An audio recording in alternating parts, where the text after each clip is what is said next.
Você que tá aí do outro lado vai parar tudo o que estiver fazendo agora e prestar atenção nessa aula com foco total. Cuidado paliativo. Esse assunto é um assunto que todo médico precisa saber e dominar, independente da área de atuação. Para você que atua no pronto-socorro, que é um recém-formado, precisa desenvolver habilidades para lidar com esses pacientes nesses contextos, para dominar os conceitos fundamentais que cercam o cuidado paliativo.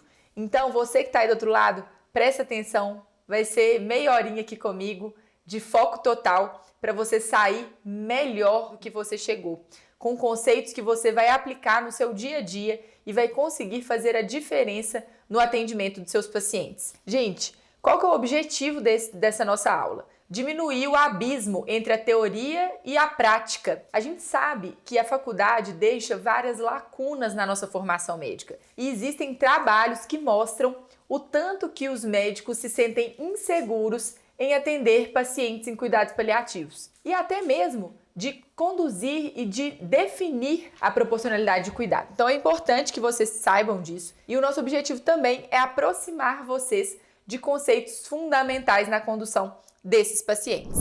Qual que é o conceito de cuidado paliativo? Abordagem que promove a qualidade de vida de pacientes e seus familiares diante de situações que ameaçam a continuidade da vida através da prevenção e alívio do sofrimento.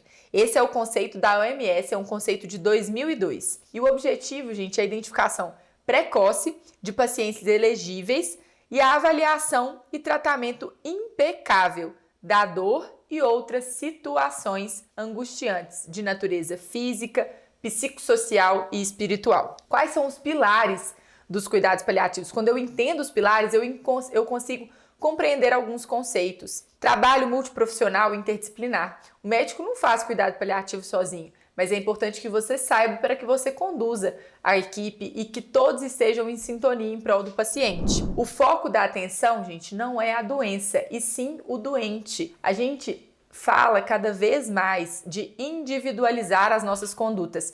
E aqui, mais uma vez, nós estamos individualizando as nossas decisões, as nossas propostas, pensando no bem daquele paciente. E não só pautando as nossas decisões na doença que está acometendo aquele doente. Preconiza uma atenção individualizada ao doente e à sua família e a busca pela excelência no controle de todos os sintomas e prevenção do sofrimento.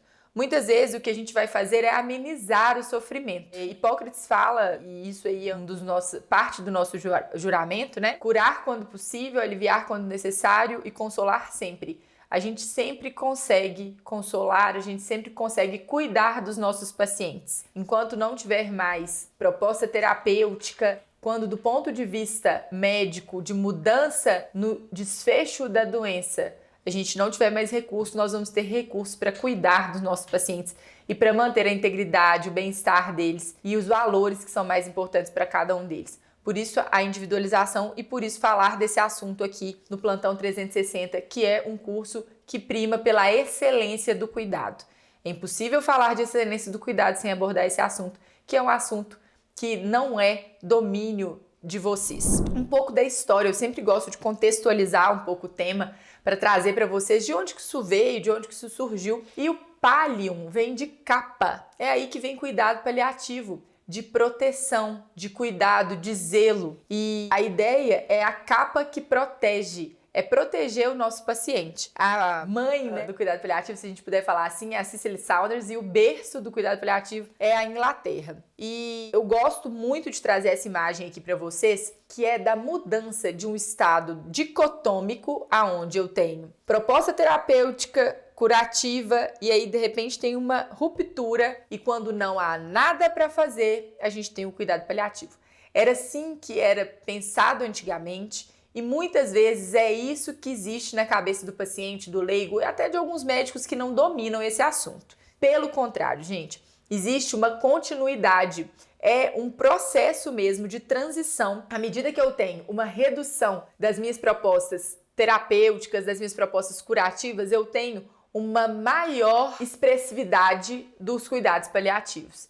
Então, é esse gráfico aqui que mostra essa continuidade. Se eu tenho alterações, se eu tenho modificações, tratamentos potencialmente modificadores do curso da doença, eu vou lançar mão disso. A partir do momento que esse leque de opções fica menor, eu vou aumentando o meu leque dentro dos cuidados paliativos, de tratar o sintoma do paciente, quaisquer que sejam eles, que incomodam, que impactam no paciente. E aí, gente, esse modelo integral de cuidado de saúde é o modelo que a gente aplica atualmente e é o modelo que a gente tem que difundir, que a gente tem que espalhar, que a gente tem que conscientizar os pacientes.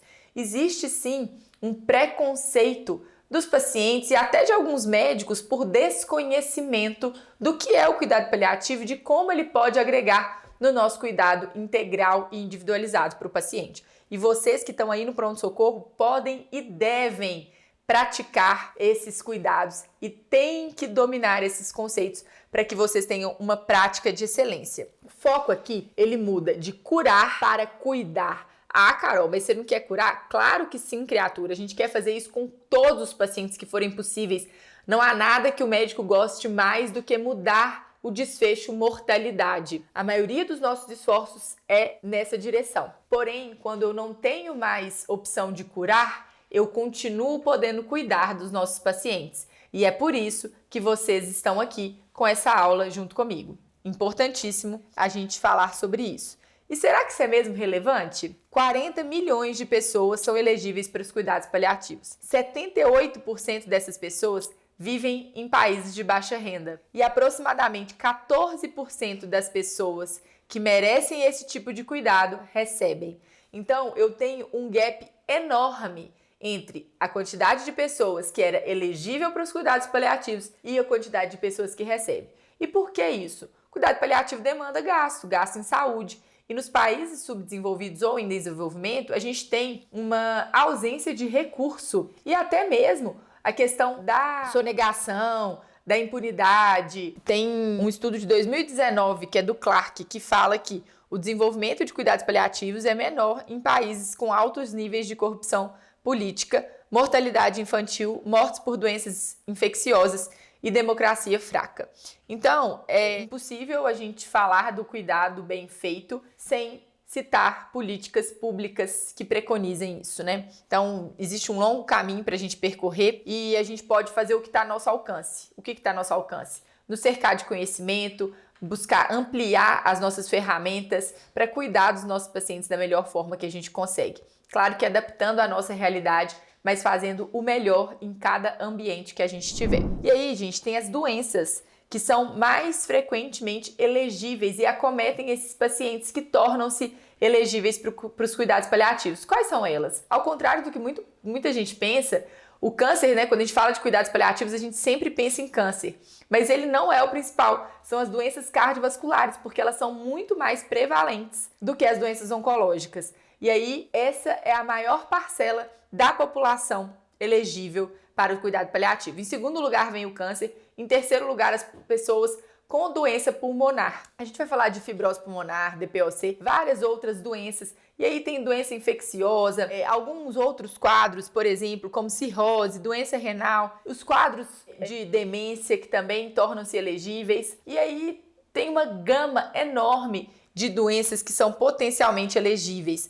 Além da doença, gente, nós não vamos pensar só nisso, a gente vai ver o contexto clínico do paciente, as comorbidades, qual que é a idade do paciente, o status performance desse paciente. A gente fala muito da escala PPS, que é importante para a gente saber qual que é o grau de funcionalidade desse paciente, o quão independente ele é. Isso tem que entrar na nossa tomada de decisão, isso tem que ser importante para a gente ponderar algumas decisões. Vale a pena eu ser invasivo num paciente que já tem um PPS ruim, que ele já não tem mais condições de desempenhar suas atividades como antes? Nós temos que pensar sobre isso. Não é que todo mundo que é dependente vai ser cuidado paliativo e não vai merecer intervenções invasivas. Nesse assunto, a gente não tem como generalizar. Meu objetivo aqui não é dar uma receita de bolo para vocês e falar assim, vocês vão fazer assim, assim, assado. Não. É que vocês vão individualizar. E eu vou dar as ferramentas que vocês vão usar para, diante do paciente, tomar as melhores decisões pensando nele. E qual que é a nossa prioridade ao desempenhar os cuidados paliativos? Uma melhor assistência para os nossos pacientes, melhorar a abordagem e acompanhamento das famílias, e o impacto em gasto de saúde. A gente sabe o tanto que as internações são onerosas, tanto para o sistema público quanto para o sistema privado, e a gente já tem impacto disso no sistema. Os programas de saúde, os planos de saúde têm desenvolvido cada vez mais sistemas de home care, porque manter uma internação é caro e não necessariamente agrega valor para o paciente. Então, é importante a gente saber disso para a gente conseguir direcionar e conduzir esses pacientes. Para falar em cuidado paliativo, a gente tem que conhecer um conceito que é o conceito de dor total. A dor física, que é a dor que a gente trata mais comumente, causada pelo tratamento, causada pelo câncer, causada pela comorbidade, causada pela doença que acomete, que aflige aquele paciente. A dor psicológica, que envolve ansiedade, medo do sofrimento, depressão, experiências passadas de adoecimento. Quantas vezes você já não atenderam um paciente? Eu vou dar um exemplo muito banal aqui, dengue. Pacientes com experiências ruins com dengue, com outros, às vezes teve um conhecido que morreu de dengue. Ele fica apavorado. Essa dor do paciente é enorme, é incapaz da gente compreender se a gente não souber tudo que perpassa a experiência dele com aquela doença específica. Eu tô falando isso, gente, de uma doença que tem um curso benigno, que na maioria das vezes o paciente fica bem. Imagina quando é um câncer de cabeça de pâncreas, um câncer mais agressivo, que já levou às vezes algum parente próximo, que o paciente viu um adoecimento ruim, um processo muito doloroso. Isso tudo deixa marcas nos pacientes e contribui para essa dor, que é essa dor psicológica, que ultrapassa a dor física. Dor espiritual, a raiva de Deus, o questionamento, por que eu, por que tão jovem, por que Deus deixou acontecer isso comigo, perda da fé, busca pelo ressignificado ou pelo significado da vida e medo do desconhecido.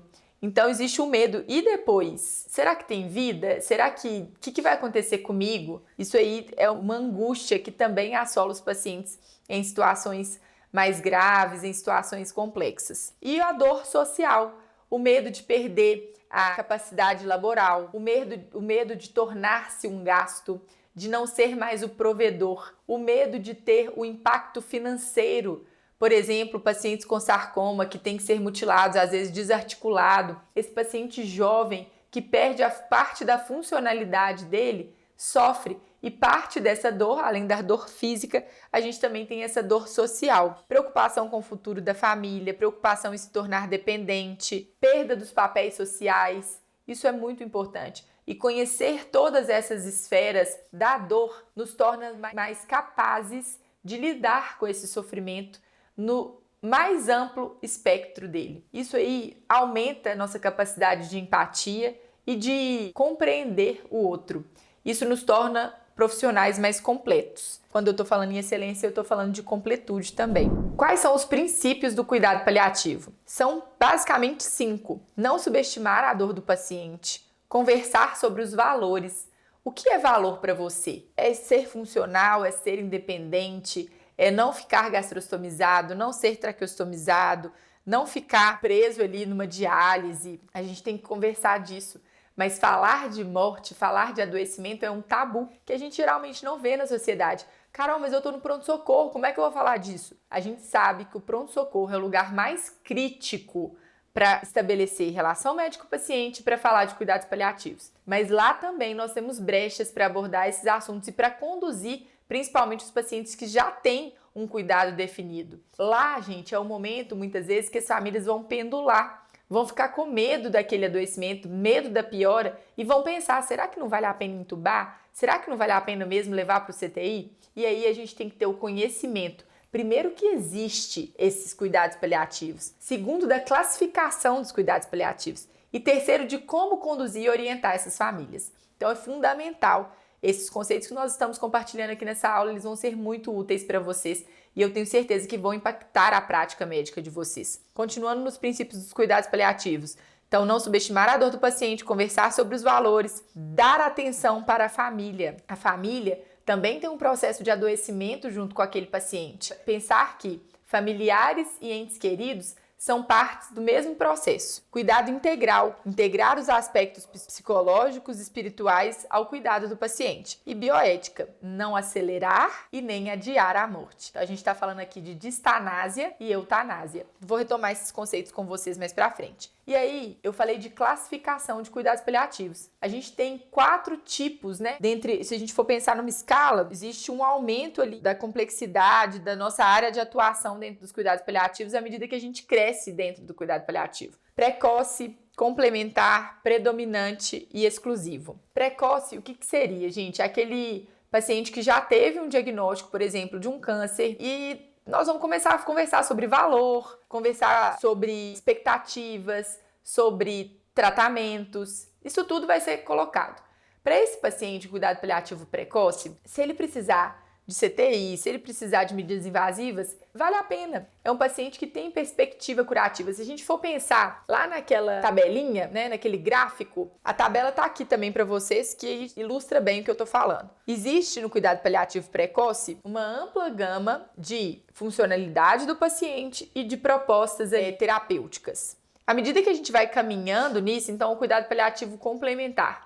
Eu já diminuo um pouquinho minha proposta terapêutica no sentido de cura, de mudança de desfecho, de mortalidade e aumento o que eu tenho de tratamentos, às vezes que vão ser mais para sintomas. Esse paciente no cuidado complementar, ele pode ainda ter benefício de ir para um trial de diálise, de ir para o CTI, de ser entubado, porque ainda existe uma perspectiva e uma funcionalidade. Em seguida, nós temos o cuidado paliativo predominante. A funcionalidade já está muito prejudicada nesse momento e a proposta curativa, terapêutica já está muito restrita. Nesse momento, o que a gente tem de melhor para oferecer para o paciente são as medidas não invasivas no sentido de tratar os sintomas. Gente, vocês nunca vão falar para o paciente que não tem nada para ser feito. Isso aí, pensa como, se coloca do outro lado. Se eu ouvir você ouvindo de um parente seu que não tem mais nada para fazer, você vai se sentir seguro ou inseguro? Vocês, enquanto médicos, vocês têm que ter ciência do que vocês estão falando. Se eu falo que não tem mais nada para fazer, eu estou esgotando minhas possibilidades. E o cuidado paliativo não é isso. Não é sobre não fazer nada. Pelo contrário, é mudar o foco. É fazer tudo que eu puder para controlar os sintomas do paciente. Deixar de lado o curso da doença. Ela, muito provavelmente, nesse estágio, não está mais sob nosso controle. Nós vamos cuidar do paciente no sentido de controlar os sintomas que mais estão afligindo ele naquele momento. Esse é o cuidado paliativo predominante. Muitas vezes esses pacientes não têm indicação de medidas invasivas, eles não têm indicação de serem enviados para o CTI, serem entubados, dialisados. Por quê? A funcionalidade está em tal ponto, está tão restrita a tal ponto que nós não teremos reversibilidade do quadro com essas medidas invasivas. Então eu vou instituir uma medida que eu não tenho perspectiva de tirar o paciente daquela medida. Isso é muito sério. Quando o paciente em cuidado paliativo predominante, e aí a gente tem as diretivas antecipadas de vontade, a gente tem a definição, documentos, né, que contemplam as definições, o estabelecimento da proporcionalidade de cuidados. Quando o paciente chega para a gente no pronto-socorro com a definição de um cuidado paliativo predominante e a família escuta, mas você quer que entuba ou não? Gente, a família está no momento de maior fragilidade. Vocês acham que é justo, que é honesto vocês fazerem essa pergunta para o paciente, para a família? Não, não é. Qual que é a melhor maneira de abordar a família nesse caso? Bom, eu tô vendo aqui que já foi definido, vocês já conversaram com o médico assistente sobre os cuidados. A gente tem muita coisa para fazer para ele agora.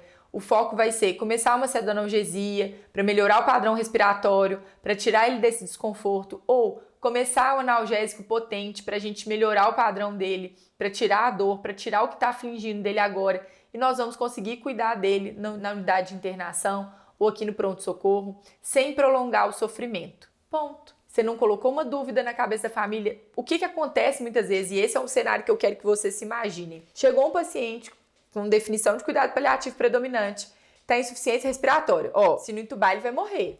Entuba, senão eu vou matar meu pai. Você tá falando que se eu não entubar, ele vai morrer? Não é assim. Então, essa mudança de perspectiva, essa mudança de abordagem tem um impacto direto. Eu quero que vocês entendam que existem famílias que vão pendular independente da postura e da abordagem do médico. Essas famílias, gente, estão no direito delas, do sofrimento delas e tá ok. Agora, vocês, enquanto médicos, não podem intensificar essa dúvida, aumentar o sofrimento, aumentar a angústia daquela família, entende? Muitas vezes isso acontece ou por um despreparo, por um desconhecimento dessa possibilidade, dessas ferramentas, ou por uma falta de domínio das técnicas de comunicação mesmo, de acolhimento do paciente. Por isso que é importante a gente colocar isso para vocês aqui no curso e debater esse tema, porque vai ser recorrente no plantão de vocês. Os pacientes mais idosos, em contextos oncológicos, geralmente chegam potencialmente graves. É importante que a gente aborde com a família. Já foi definido proporcionalidade de cuidados para esse paciente? Vocês têm algum médico que vocês acompanham, com quem vocês queiram que eu converse? Se nada disso é colocado para vocês, diante da possibilidade de uma brecha ali, se vocês acharem que esse paciente é um paciente elegível para o cuidado paliativo, vocês podem abordar isso com a família, se tiver tempo e condições. A gente sabe que às vezes não vai ter, mas em outros casos tem, e aí a gente não o faz por falta de habilidade. E eu não quero que vocês façam isso, que vocês cometam esse erro. E aí, por último, falei de precoce, complementar, predominante e o exclusivo. O paliativo exclusivo, gente, é aquele paciente que não se beneficia nem de tratamentos simples, como antibiótico terapia, por exemplo. É o paciente que já está no estado de funcionalidade muito reduzido, com nenhuma perspectiva curativa, e que a gente vai ter o foco principal mesmo no controle dos sintomas, no alívio da dor, no alívio do sofrimento, seja ele psíquico, social, qualquer que seja a nossa forma de atuação, vai ser importante aí para conduzir esses pacientes. Quais são os princípios da bioética? É importante a gente citar a bioética aqui, porque é ela que baseia as nossas condutas, né? Beneficência, que é o pensar em sempre tomar decisões que façam bem para o nosso paciente. Não maleficência, eu não vou escolher nunca algo que vai fazer mais mal do que bem para o nosso paciente, e por isso às vezes eu tenho que colocar numa balança, bem pensado assim, ponderando benefícios e prejuízos para que eu tome a decisão mais acertada. Autonomia, o paciente ele tem autonomia. Antes, as outras gerações médicas, elas vêm de uma política que o médico era o detentor do conhecimento, assim, ele vinha numa hierarquia muito acima de outros profissionais e até mesmo do paciente. Isso está cada vez mais deixado para trás. O paciente, ele é protagonista no cuidado dele. Não quer dizer que as decisões técnicas vão ser tomadas por ele, pelo contrário. As decisões técnicas são tomadas por nós, mas quer dizer que nós vamos respeitar os valores deles, definir e compartilhar as decisões. É isso que a gente faz quando a gente pensa em autonomia do paciente. Justiça é fazer as melhores decisões para os pacientes, pensando no que é melhor para eles, no que é respeitoso e justo. E equidade é fazer diferente em situações diferentes para pessoas diferentes. Então, não é fazer igual para todo mundo, é fazer diferente para quem é diferente. Isso é equidade, também é um princípio da bioética. E aí eu falei para vocês de prolongar a morte, prolongar o sofrimento, né? E antecipar. Então, eutanásia é quando a gente antecipa a morte, e isso não é certo de fazer, isso não é ético. Ortotanásia é morrer de forma natural no tempo que está previsto para aquela doença, é o curso natural da doença. Ortotanásia é o que a gente preza para ser feito. E distanásia, gente, é quando a gente prolonga esse sofrimento, é quando a gente toma medidas que vão ampliar o sofrimento sem o benefício, sem nenhum ganho adicional para o paciente. E aí é distanásia, eu estou prolongando a vida sem sentido. E nesse caso eu estou prolongando o sofrimento. Pra gente, mexe um pouco no ego, né? A gente pensar em cuidado paliativo, às vezes pode mexer. Eu espero que não mexa com o seu, porque eu vejo às vezes a postura de alguns profissionais como se estivessem perdendo para a doença. E não é assim. E aí ele vai de novo no nosso valor, no nosso pensamento enquanto médicos, do que a gente quer na nossa profissão. A gente pode cuidar do paciente quando não houver mais chance de cura. A gente não está perdendo para a doença nesse caso. É óbvio que a gente sempre vai instituir as medidas na velocidade que a gente falou muito de sepse, né? Na abordagem da sepse, o tanto que a gente impacta na mortalidade. Isso é medicina de alta performance. Agora, existem doenças que têm um curso que a gente não consegue mudar ainda. Talvez no futuro consiga, e tomara que sim. Mas o câncer, muitas vezes, tem uma evolução. Algum tipo de câncer, principalmente, tem uma evolução mais rápida, com uma mortalidade mais alta.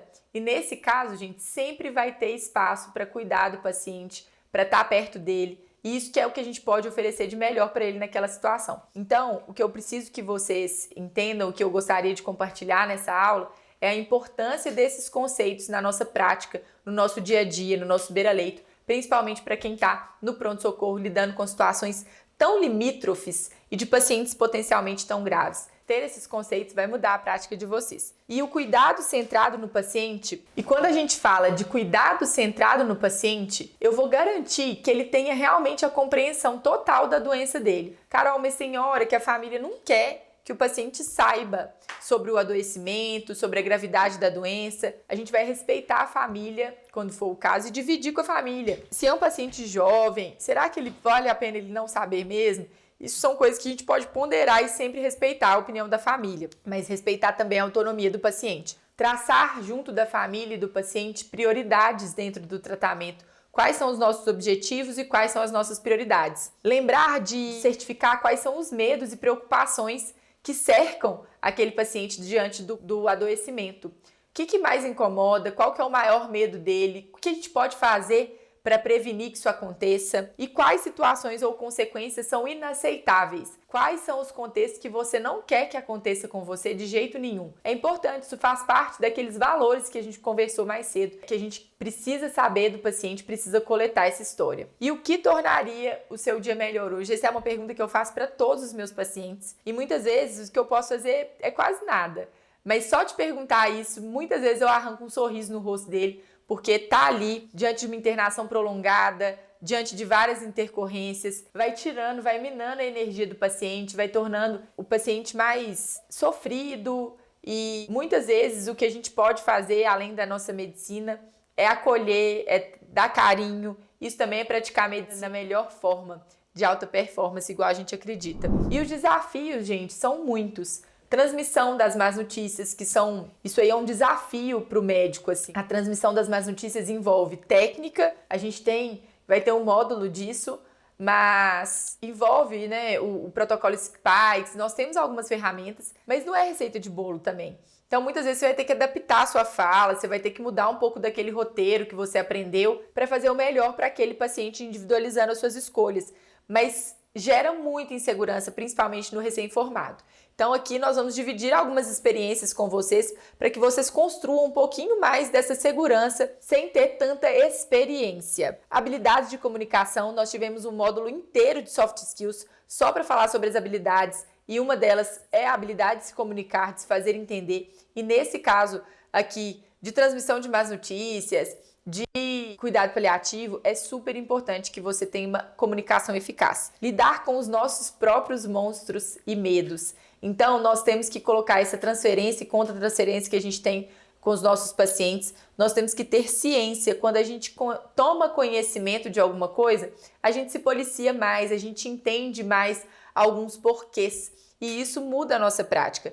Então, esse autoconhecimento é fundamental para que a gente garanta uma prática tirando um pouquinho dos nossos vieses, das nossas experiências particulares na tomada de decisão dos nossos pacientes. E trabalhar em equipe é fundamental. A gente, principalmente no que diz respeito aos pacientes em cuidado paliativo, a equipe ela vai ser definidora do cuidado e do atendimento daquele doente. E para você que está aí do outro lado me ouvindo, é importante e fundamental que você tenha uma escuta atenciosa, habilidade de comunicação. A gente deu várias estratégias para que vocês tenham isso, desenvolvam essas habilidades, paciência, empatia e carinho com o paciente de vocês. Isso é fundamental e muda a evolução do paciente, muda a forma com que a equipe te enxerga e a família do paciente também. Então a gente consegue acolher os pacientes de uma forma muito mais completa, muito mais integral, cuidando do paciente da melhor forma que a gente tem, se a gente tem essas características. Então, o objetivo dessa aula foi falar um pouco sobre os conceitos que cercam os cuidados paliativos, mas também falar um pouco para vocês sobre valor dentro da medicina, como trabalhar nessas situações adversas, o que a gente faz diante de um paciente que está no processo de adoecimento, como que a gente pode acolher a família. Tudo isso impacta na condução desses pacientes. Gente, tenham noção da responsabilidade que está na mão de vocês. Nós vamos deixar aqui embaixo 3 sugestões de livros. Esse é o livro que todo médico tem que ler, na minha opinião, e pode te ajudar a desenvolver essas habilidades das quais a gente falou aqui nessa aula. Um beijo para vocês, até a próxima!